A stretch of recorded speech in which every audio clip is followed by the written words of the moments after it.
कैसे भगवान शिव की पूजा करनी चाहिए ये हमें बताया गया है। बड़े ध्यानपूर्वक सुने। इसमें समस्त, देखो व्यक्ति कई प्रकार के दुखों से दुखी है और प्रमुखतः चार हैं।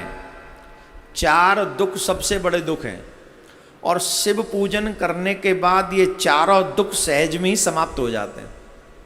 बताएं वो चार दुख हैं। सबसे पहला दुख है दरिद्रता। जब घर में दरिद्रता आ जाती है, जब घर में रोटी भी नहीं होती खाने को, तो अच्छे से अच्छा आदमी टूट जाता है और फिर कोई धर्म भरम सूझता नहीं है। फिर तो लगता है पहले पेट भरो।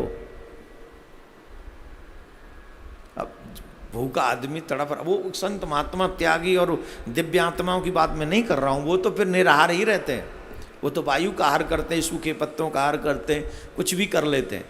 लेकिन जो हम जैसे तुम जैसे तुच्छ प्राणी हैं, गृहस्थी हैं, बाल गोपाल छोटे छोटे हैं, रोटी खाने को ना हो और तो कोई कहे शिव पुराण की कथा सुनो, शिव कथा सुनो।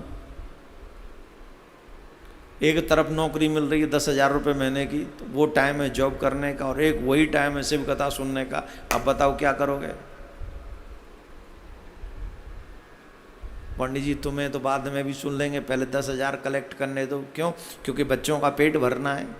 तो दरिद्रता अच्छे से अच्छे धर्मात्मा का मन बदल सकती है। तो सबसे बड़ा दुख है दरिद्रता। और दूसरा, दरिद्रता सबसे बड़ा दुख है। और दूसरा, शरीर में रोग लग जाए। कोई शरीर में रोग लग जाए तो शरीर में जब रोग लग जाता है तब भी कोई धर्म वर्म अच्छा नहीं लगता है। भजन भी मन नहीं करता। भजन कहाँ मन कर, भजन होता ही नहीं।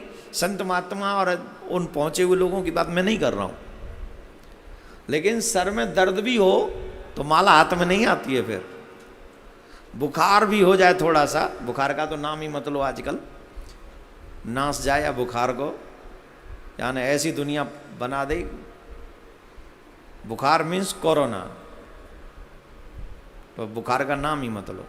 थोड़ा सा भी इधर उधर, थोड़ा मन पैरों में दर्द हो जाए, शरीर में दर्द हो जाए, कुछ हो जाए, तो भजन में मन सबसे पहले वहीं से छूटेगा। बोले चलो कल करेंगे, आज तबीयत ठीक नहीं है, कल कर लेंगे। और यह बात की गारंटी है, ये समझे बैठा है कि मैं कल तक जिंदा रहूंगा। ये सोचे बैठा मैं कल से पहले मरने वाला नहीं हूं, मैं कल तक तो जिंदा रहने ही वाला हूं।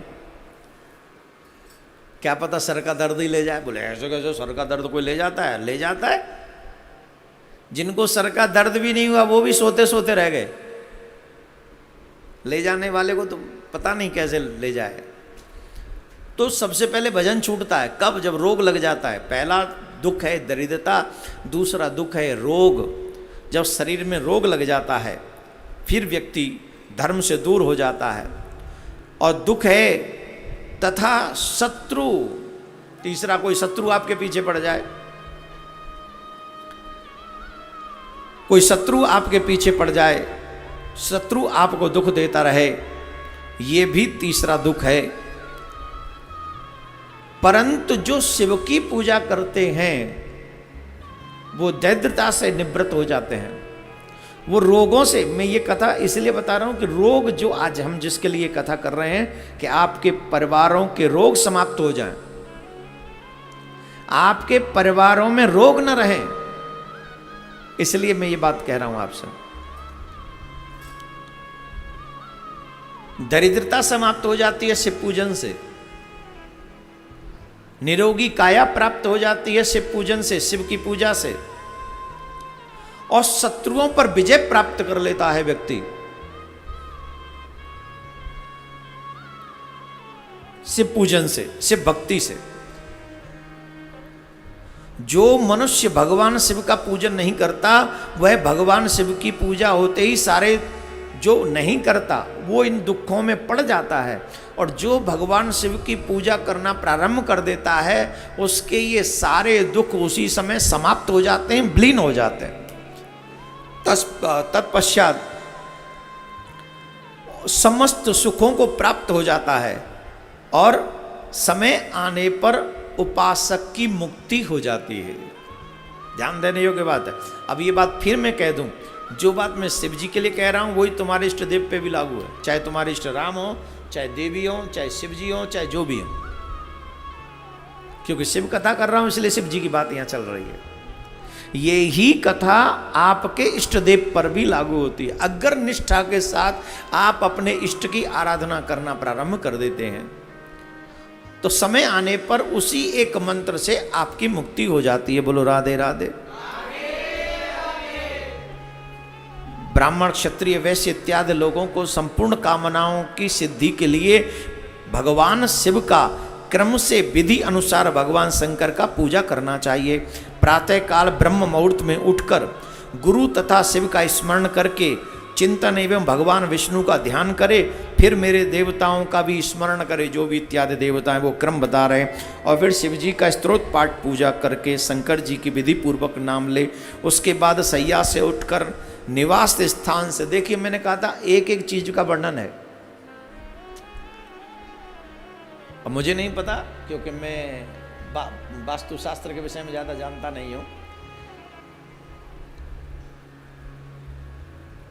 टॉयलेट वगैरह भी, क्योंकि पूर्व काल में जंगल में जाया करते थे सब लोग, घर में तो टॉयलेट होता नहीं था।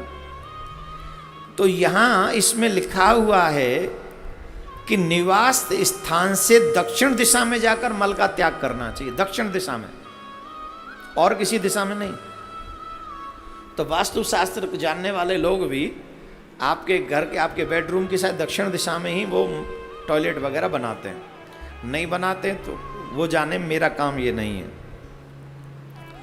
और वर्ण व्यवस्था के अनुसार किस तरीके से मल के द्वार को साफ करना चाहिए पुराण में वर्णन। ब्राह्मण को 5 बार, क्षत्रिय को 4 बार, वैश्य को 3 बार और शूद्र को 2 बार। पूर्ण शुद्धता का यहां पर वर्णन किया जा रहा है। और मैं ये कथा इसलिए कह रहा हूं, ये प्रसंग इसलिए कह रहा हूं कि हम लोग उसमें अशुद्धता बरतते हैं। पहले तो जल का लोटा लेके जाते थे, आजकल तो हाथ ही नहीं लगाते, ऐसे ऐसे सिस्टम आ गए। और उसी अपवित्रता के साथ हम जाके पाठ पूजा करेंगे तो ईमानदारी से बताओ, हम लोग देश से विदेशों में चले गए। आई एम सॉरी, मैं इस बात को क्लियर कह रहा हूं, जो विदेशों में मुझे सुन रहे हैं बुरा मत मानिएगा, मेरा काम है इस पुराण के सत्य को आप तक पहुंचाना। प्लीज अगर आपको अच्छा ना लगे तो उसे इग्नोर कर दीजिएगा। टिश्यू पेपर अपवित्र है, ध्यान देंगे मेरे शब्दों को, कम मैं ही बोल रहा हूं, ज्यादा समझिएगा। न जल का प्रयोग होता, पूर्व काल में मिट्टी का प्रयोग होता था, फिर जल का प्रयोग होने लगा, अब टिश्यू पेपर का प्रयोग करते हैं लोग। तो अशुद्धता, पूर्ण अशुद्धता है। भोजन बनाओगे तो अशुद्ध रहेगा, भजन करोगे तो अशुद्ध रहेगा, और वो उतना प्रभावी नहीं होगा। अब विदेशों में हम जाते हैं तो कई बार हमें भी ये सब फेस करना पड़ता है, पर हम ठहरे इंडियन, हम अपना माइंड लगाए बिना मानते नहीं। तो कोई कहता है हाँ महाराज, मैंने कहा हमको एक पानी की बोतल चाहिए जल पीने के लिए, हम ठहरे, वैसे आदमी हम लोग इंडियन, अपना जुगाड़ हर जगह करते हैं। इवन फ्लाइट में भी सिस्टम नहीं है जल का, तो भी हम कहते भैया एक पानी की बोतल दे दो, प्रयोग करना ही। वैसे तो कहते हैं कि आपत्ति काले मर्यादा नास्ति, पर मर्यादा वहां नास्ति जहां विपत्ति हो, और जहां तुम अरेंजमेंट कर सकते हो वहां तुमको करना चाहिए। और जो विदेशों में अपने घर बना के रहते हैं वो अरेंजमेंट कर सकते हैं, और किया है कई लोगों ने, क्योंकि हम जब जाते हैं तो कई जगहों पे हमको वो व्यवस्थाएं मिलती हैं, तो हम समझ जाते हैं कि अपने संस्कारों को इन्होंने जिंदा रखा है, और रखना भी चाहिए। जिस घर में ठाकुर जी की पूजा है, जिस घर में ठाकुर जी की छवि है, उस घर में निश्चित तौर पर इस बात का, शुद्धता का ध्यान रखना चाहिए। जल का प्रयोग होना चाहिए शौच इत्यादि के कर्मों में। ये मैं नहीं, कैसे इसका वर्णन किया गया है आप समझो, पुराण में इसका वर्णन है, मैं पढ़ के बोल रहा हूं। ये रुद्र संहिता में वर्णन किया गया शिव पुराण में। बोलो राधे राधे। जोर से बोलना पड़ेगा, जोर से बोलना पड़ेगा। तो मल द्वार को पूर्णतः शुद्ध कैसे किया जा सकता है वो उन्होंने बताया। फिर ये तो बिल्कुल भी नहीं कर पाओगे, देखो हाथ साफ करने मिट्टी से, शौच होने के बाद में हाथ साफ करने मिट्टी से। कैसे? बाएं हाथ से 10 बार और दोनों हाथों से 7 बार मिट्टी लगा कर धोए। बाएं हाथ को साफ करने में काम करते हैं तो इसको 10 बार और फिर दोनों हाथों को 7 बार मिट्टी से धोएं, तथा प्रत्येक पैर में 3-3 बार मिट्टी लगाएं। पैर भी धोने पड़ेंगे क्योंकि गए तो अपवित्र स्थान पे पैर ही थे, तो पैर को भी 3-3 बार मिट्टी लगाएं, फिर दोनों हाथों में भी मिट्टी लगाकर धोएं। स्त्रियां भी इसी क्रम का पालन करें और स्त्रियां भी इस नियम को पूर्णतः से फॉलो करें। अच्छी तरह से मिट्टी लगाकर उन्हें अपने आप को शुद्ध रखना चाहिए, हाथ धोने चाहिए। उसके बाद दातुन कैसे करनी चाहिए, दातुन का भी नियम है, और कब दातुन नहीं करनी चाहिए उसको भी बताया है। ध्यान से सुन लें। हमारे यहाँ तो अमावस्या में भी टूप ब्रश चल रहा है, पूर्णिमा में भी ब्रश चल रहा है, और कई लोगों को, सनातनियों को मैं बता दूं, बड़े अच्छे, मैं आपको प्रणाम कर रहा हूं, हे सनातनियों तुम धन्य हो, व्रत में भी कॉलगेट चल रही है। बोले हमारे दांत तो कल का तो दातुन सूर्यास्त के बाद होनी ही नहीं चाहिए। सूर्यास्त के बाद कोई टूथपेस्ट नहीं होगा, आपके दांतों की सफाई नहीं होगी सूर्यास्त के बाद। मैं नहीं, शिव पुराण इस बात को कह रहा है। वहां दातुन कहा गया, टूथपेस्ट नहीं। दातुन फिर भी शुद्ध है आपके टूथपेस्ट से। आप अपने बच्चों को कहें भोजन कर लिया, बोले हाँ कर लिया, दूध पी लिया, जा ब्रश करके आ, फिर सोना। सिर्फ कुल्ला करवाइए, ब्रश नहीं। जितना भी करवाना सूर्यास्त से पहले पहले करवा लीजिए। और इस बात को ध्यान से सुने वो लोग जो वाकई भगवान की भक्ति करना चाहते हैं। जो नहीं चाहते, you do whatever you want, you are free from my side, मेरी तरफ से आप फ्री। लेकिन जो वाकई चाहते हैं कि हम पूर्ण शुद्धता के साथ भगवान शिव की पूजा करें, श्री श्याम सुंदर की पूजा करें, युगल सरकार की पूजा करें, वो इन नियमों को फॉलो कर सकते हैं, करना चाहिए। You should follow this rule. बताऊं कि हिंदू, मैं तो बता ही देता हूं, मानो न मानो खुशी आपकी, हमें क्या। जब हम पढ़ के आए, मेहनत करके आए, तो कुछ तो बताएं। ऐसे थोड़ी बता रहे हैं, मेहनत करनी पड़ी। शिव पुराण कहाँ पढ़ा था हमने, तो भागवत में ही लगे रहते थे, राम कथा में। अब आपको सुना रहे हैं तो पढ़ रहे हैं, फिर पढ़ रहे हैं तो नए नए नियम बता रहे हैं आपको। सुनो, वर्ण के अनुसार ही दांत साफ करने चाहिए। ब्राह्मण को कैसे, क्षत्रिय को कैसे, वैश्य को कैसे, तो ध्यान से सुनो। ब्राह्मण को 12 अंगुल की दातुन रखनी चाहिए, 8 और 4, इतनी लंबी ब्राह्मण को रखनी चाहिए। 12 अंगुल की दातुन ब्राह्मण को रखनी चाहिए। 11 अंगुल की दातुन क्षत्रिय को रखनी चाहिए। 10 अंगुल की दातुन वैश्य को रखनी चाहिए। और शूद्र भाइयों को 9 अंगुल की दातुन रखनी चाहिए, और उस दातुन का प्रयोग उनको करना चाहिए। यह दातुन का मान बताया गया है मनुस्मृति के अनुसार। मनुस्मृति के अनुसार किन किन दिनों में दातुन नहीं करनी चाहिए, ये भी सुन लें। मतलब आपको ब्रश किन दिनों में नहीं करना है। हर दिन ही मत घिसते रहा करो, वैसे भी टूटना ही है, आज नहीं तो कल। वैसे साफ रखो, जब तक लगे रहेंगे तब तक अच्छे लगोगे, पर साफ भी अपने उन्हीं टाइमों में रखो जिन दिनों में हमारे शास्त्र इसकी अनुमति देते हैं।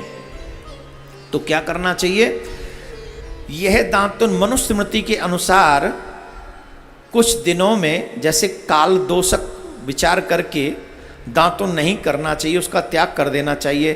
षष्ठी के दिन, प्रतिपदा के दिन, अमावस्या के दिन, नवमी के दिन, व्रत के दिन, सूर्यास्त के समय, रविवार तथा श्राद्ध दिवस में दांत मांजना वर्जित है। दांत साफ करना वर्जित है, कॉलगेट करना, टूथपेस्ट करना वर्जित है।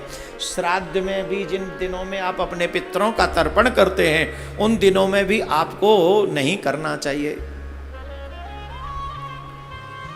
दांतुन के पश्चात तीर्थ जल में स्नान करना चाहिए। अब घर में क्या करें, घर में तीर्थ जल नहीं हो तो या तो गंगा जल हो, तो जिस जल में आप स्नान करते हैं उस जल में गंगा जल, जमुना जल इत्यादि मिला लीजिए। अगर ऐसा नहीं है तो कलयुग के लोगों के लिए एक बहुत अच्छा लाभ ये दिया गया है, स्नान करते समय गंगा, त्रिवेणी संगम, सागर, यमुना, नर्मदा, कावेरी, गोदावरी, किसी भी आध्यात्मिक मंदाकिनी इत्यादि गंगाओं का आप जब स्मरण करेंगे तो मात्र स्मरण मात्र से, नाम मात्र से, जो विदेशों में रह रहे हैं, क्योंकि कल हमको बता रहे थे 83 कंट्रियों में ये कथा सुनी जाती है, तो 83 कंट्रीज, अगर वहां 10-10, 20-20, 50-50 आदमी भी सुन रहे होंगे तो उन घरों तक ये आवाज पहुंचनी चाहिए कि आप प्रत्येक दिन गंगा में स्नान करने का लाभ ले सकते हैं। कैसे कि आपको चाहिए जिस समय आप गंगा में स्नान कर रहे हो उस समय आप जब आप अपने वॉशरूम में स्नान कर रहे हो तो मात्र गंगा जी का नाम स्मरण कर लीजिए, जमुना जी का नाम स्मरण कर लीजिए। गंगे त्व दर्शनार्थ मुक्ति, जमुना मैया की जय हो। मन से ये भाव रख लीजिए, मैं गंगा में, जमुना में, समुद्र में स्नान करने का बहुत बड़ा महात्मा है। तो मन से ये भाव रख ले कि मैं समुद्र में स्नान कर रहा हूँ, मैं संगम में स्नान कर रहा हूँ, मैं गंगा में स्नान कर रहा हूँ। तो जहाँ स्नान कर रहे हैं वहीं बैठे बैठे बैठे बैठे आपको इन नदियों का, जो आध्यात्मिक नदियाँ हैं, उनका स्नान करने का लाभ मिल जाएगा। बोलो राधे राधे। इसमें लिखा है विशेष देश काल आने पर मंत्रोच्चारण पूर्वक स्नान करना चाहिए। देश में विदेश में कहीं भी रहोगे इसका लाभ मिल जाएगा। शिव जी की पूजा से पहले गणेश जी की पूजा करनी चाहिए। द्वारपालों की, दिक्पालों की भली भांति पूजा करके पीछे देवी देवताओं के लिए पीठासीन कल्पना करना चाहिए। अष्टदल कमल बनाकर उसमें भगवान शिव की स्थापना करनी चाहिए। उनको भगवान शिव को वहाँ पर बैठालना चाहिए। फिर ध्यान कैसे करना चाहिए कि उनके 5 मुख हैं, 10 भुजाएं हैं, शुद्ध स्फटिक के समान उज्ज्वल कांति वाले हैं, सब प्रकार के आभूषण उनके श्री अंगों को विभूषित करते हैं तथा वे वाग चर्म को धारण करने वाले हैं। इस तरह ध्यान करके ये भावना करे कि मुझे भी इनके समान ही रूप प्राप्त हो जाए।